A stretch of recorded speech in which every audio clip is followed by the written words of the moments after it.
بسم اللہ الرحمن الرحیم صلاۃ دائما بارک وسلم وصلی علیہ۔ حضرت واصف علی واصف رحمۃ اللہ تعالی علیہ کی تصنیف دل دریا سمندر سے منتخب مضمون۔ اے ہمدم دیرینہ، تم تو بڑے نڈر تھے، تم ماں باپ سے بھی نہیں ڈرتے تھے، تم کسی ناگہانی آفت سے کبھی خوفزدہ نہیں تھے، تم بڑے حوصلے والے تھے، مگر آج تم اپنے سائے سے ڈر رہے ہو، تم اپنی اولاد سے خوف زدہ ہو۔ تمہارے بچوں نے تمہیں کس اذیت سے گزارا ہے۔ بے خوف دل میں خوف کا پیدا ہونا عجب ہے، یہ بڑا انتشار ہے۔ بزرگوں سے کی گئی گستاخیوں کی سزا گستاخ بچوں کی شکل میں ملتی ہے۔ بے ادب اور گستاخ اولاد والدین کو ریزہ ریزہ کر دیتی ہے۔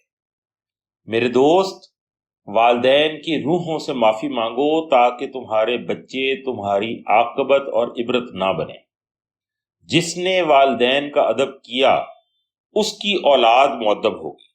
آج تمہارے پاس پیسہ ہے لیکن غریبی کا ڈر بھی ہے۔ کل تک تم غریب تھے، تمہیں ڈر نہیں تھا۔ تم نے کبھی سوچا یہ سب کیا ہے؟ دولت جمع کرنے والا، اسے گننے والا، اس سے محبت کرنے والا کبھی سکھی نہیں ہوتا۔ دولت کی آرزو میں غریبی کا ڈر ہے۔ غریب کو غریب ہونے کا ڈر نہیں ہوتا، اس کو امید ہوتی ہے کہ کبھی بھلے دن آئیں گے۔ امیر آدمی کو ڈر ہوتا ہے کہ کبھی برے دن نہ آ جائے۔ تمہارے بزرگوں کے پاس پیسہ کم تھا، سکون زیادہ تھا۔ تمہارے پاس پیسہ زیادہ ہے، سکون نہیں ہے۔ شاید سکون امیر ہونے کی آرزو سے نجات پانے ہی میں ملتا ہے۔ تم نے اس بات کو اچھی طرح سمجھ لیا ہوگا کہ دولت کبھی کسی کو سکون نہیں دیتی۔ دولت کی افادیت ہی پیسے خرچ کرنے میں ہے، اور خرچ کرنے سے یہ کم ہو جاتی ہے۔ گویا دولت کی افادیت ہی اس کے کم ہونے میں ہے۔ دولت جمع رہے تو اس کی افادیت ہی نہیں ہے۔ دولت مند کنجوس اور بخیل ہو جاتا ہے، وہ دراصل کسی اور کے مال کی حفاظت پر مامور ہے، اور یہ مال اس کے لواحقین کی وراثت ہے۔ دولت کی تمنا، اس کا حصول، اس کا ارتکاز سب انتشار کے ابواب ہیں۔ یہ ضروری نہیں کہ غریب سکون میں ہو، لیکن یہ ضرور ہے کہ دولت مند سکون سے محروم ہوگا۔ ہمدم اپنی کمائی، جائز اور ناجائز کمائی، محروم انسانوں تک پہنچا کر اپنے لیے سکون کا اہتمام کرو۔ اگر تمنا حاصل سے زیادہ ہو تو اضطراب پیدا ہوگا، انتشار ہوگا، اور اگر حاصل تمنا سے زیادہ ہو تو سکون کا باعث بنے گا۔ کم آرزو والے انسان مطمئن رہتے ہیں۔ تم محبت بھی کرتے ہو، انسانوں سے نہیں، اشیاء سے۔ تمہیں کثرت عزیز ہے۔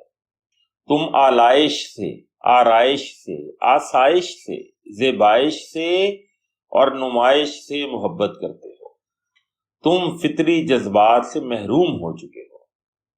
تم اپنے مکان کو ہی سجاتے رہتے ہو، اس میں فانوس روشن کرتے ہو، اس میں چراغاں کرتے ہو، مگر تمہارے دل کی دنیا میں چراغاں نہیں ہے۔ مکان جگمگا رہے ہیں اور دل بجھے ہوئے۔ باہر کا چراغاں دل کا اندھیرا دور نہیں کر سکتا۔ یہ روشنیاں کیا ہیں جبکہ اتنا اندھیرا ہے؟ یہ محفلیں کیا ہیں جبکہ روح کے اندر تنہائی چیختی رہتی ہے؟ یہ انتشار کیا ہے؟ سب منتشر ہیں۔ ایک دوسرے کے پاس رہنے والے ایک دوسرے سے ناشناس کیوں ہیں؟ کیا کوئی کسی کو نہیں جانتا؟ کیا کوئی کسی کے دل کے قریب نہیں؟ کیا کوئی کسی کے اندر نہیں جھانکتا؟ کیا سارے ہی سب سے اجنبی ہیں؟ کیا سارے اپنے آپ سے بیگانہ ہیں؟ کیا انجمن صرف تنہائیوں کا میلہ ہے؟ کہوں کے شور میں کوئی سسکیاں نہیں سنتا؟ کیا ہنستے ہوئے چہرے سب نقلی ہیں، سب لبادے ہیں؟ ہمدم تم کون سی دنیا میں رہتے ہو جہاں بھیڑ ہے اور تنہائی ہے، جہاں آرزوؤں کے طوفان میں لوگ ایک دوسرے سے بچھڑ گئے ہیں؟ کیا سب لوگ سب کی تلاش میں ہیں؟ کیا کوئی کسی کی تلاش میں نہیں؟ تم کس فکر میں سرگرداں ہو؟ تم ہمہ وقت مصروف کیوں ہو؟ تمہیں کیا ہو گیا؟ تمہارے پاس وقت نہیں؟ کیا تم نے زندگی بیچ دی ہے اور اب تمہارے پاس اس سے حاصل ہونے والا مال خرچ کرنے کا بھی وقت نہیں ہے؟ تم نے مکان بنایا اور اس میں رہنے کا وقت نہیں تمہارے پاس۔ خوشی حاصل کرنے کے لیے دل بیچ دیا، اب خوشی کیسے محسوس کرو گے؟ تمہارے پاس آسانیاں ہیں لیکن دل ہی نہیں، تم مشین بن گئے ہو، ہمہ وقت مصروف، جذبوں سے عاری، غم اور خوشی سے لا تعلق، سب سے بیگانہ، اپنے آپ سے بھی بیگانہ۔ یہ کیا انتشار ہے؟ یہ کس جرم کی سزا ہے؟ بے کیف زندگی، بے جان حرکات، بے سمت سفر، بے معنی تگ و دو، بے نام منزلیں، بے امام مسافرت، بے حضور قلوب، بے نور دیدے، بے شعور الجھنے، بے سبب اندیشے، بے وجہ دھڑکے، بے نصیب کوششیں اور بے لگام وحشت۔ یہ دنیا کہاں جا رہی ہے؟ کچھ تم ہی بتاؤ۔ یہ سب لوگ کہاں سے آ رہے ہیں، کدھر کو جا رہے ہیں؟ آوازیں ہی آوازیں ہیں اور کچھ سنائی نہیں دیتا، بھیڑ ہی بھیڑ ہے اور کچھ دکھائی نہیں دیتا۔ آنا اور جانا، جانا اور آنا، یہ سب کیوں ہے؟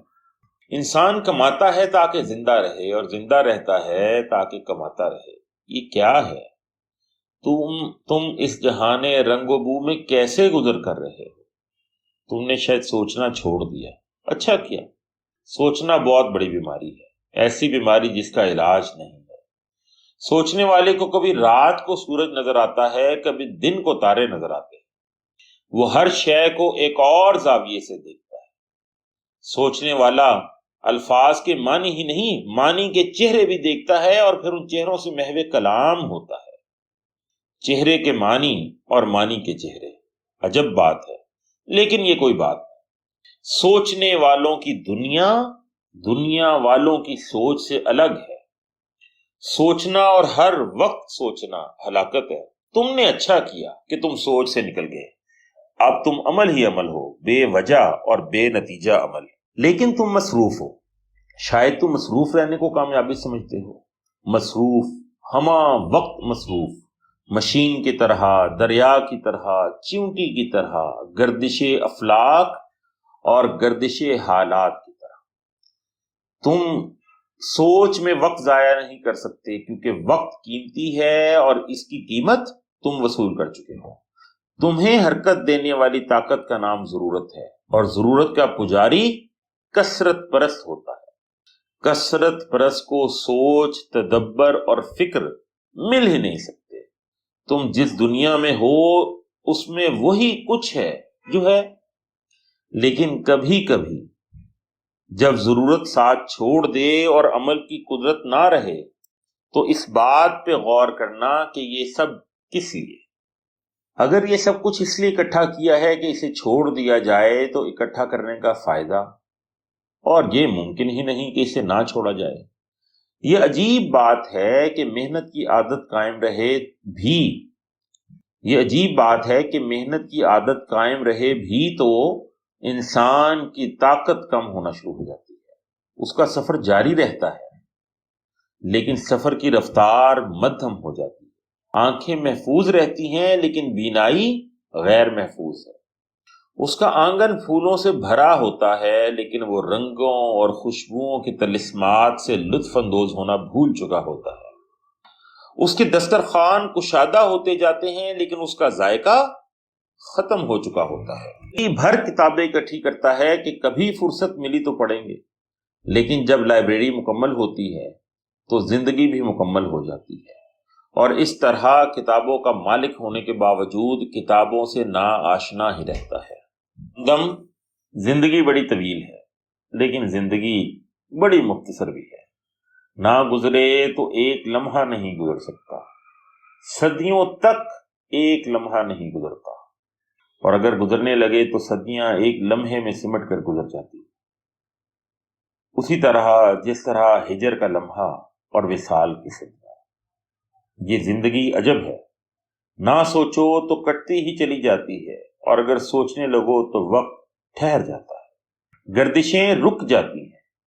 ماضی، حال اور مستقبل صاحب فکر کے سامنے ایک لمحے میں سمٹ جاتے ہیں. ماضی، حال اور مستقبل صاحب فکر کے سامنے ایک لمحہ میں سمٹ جاتے ہیں. ایسا لمحہ جس میں وہ پرانے کاغذ، پرانے خطوط، جن میں پرانے چہرے اور پرانی آنکھیں لکھی ہوتی ہیں، اچانک ایک نیا لباس پہن کر نئے معنی سے نئے سفر پر ہم سفری کی تمنا کرتے ہیں. وہ جو نہیں ہوتے ہوتے ہیں، اور جو ہوتے ہیں نہیں ہوتے، اور اس طرح ہونا اور نہ ہونا شروع ہو جاتا ہے.